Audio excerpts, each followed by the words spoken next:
First thing I noticed is the price is 2 cents per paper and 6 cents per week. It's pretty good news.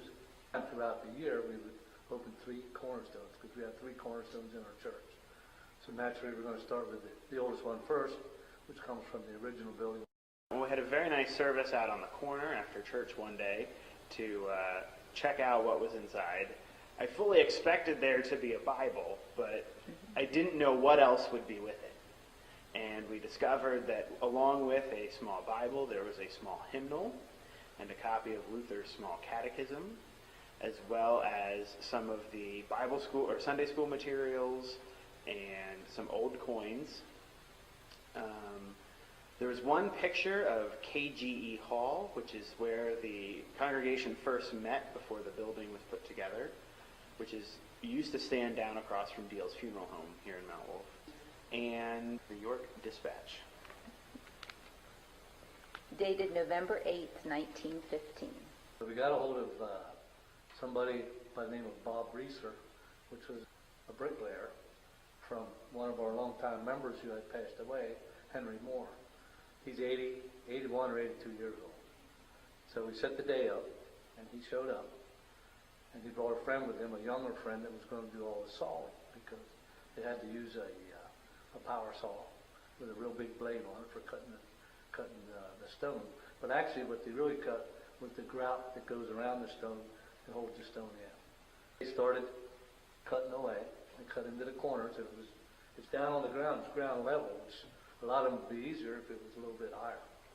But that was ground level, never been out before that we knew. And they said all you have to do is going to be like 3 or 4 inches of grout all the way around there, holding that stone in there. That's all it's going to hold it. All we have to do is saw around that, and we'll be able to slide it right out. Well, they did all their sawing, cut all their grout, and they went to put some wooden blocks in there and tapped on it, thought they'd move it, and it wouldn't move. London aghast at U.S. demands. British surprised at American insistence on freedom of seas at neutrals.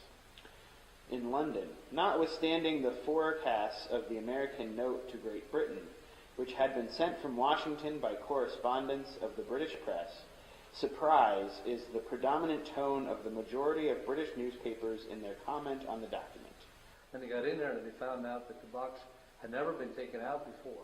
It's the first time ever. And that some of the grout came down through from the original installation of the building and went down on top of the box. And that hardened, so now you couldn't move the box out.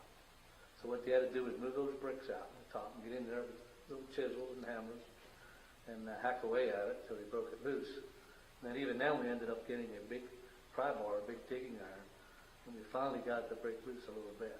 And we worked it out of there. On the top of it, and there was that box. And it wasn't covered with anything. It was just a hole there in the stone with the box sitting in the hole. That's all it was. President Wilson finds support in the scriptures for his policy of national defense, and in a letter, Seth Lowe, who wrote the president commenting his Manhattan Club speech, quotes verses from the 23rd chapter of Ezekiel. In the letter made public today at the White House, the president said, and then it goes on to quote the president. Lose warship, torpedoed off Swedish coast, British steamer sunk.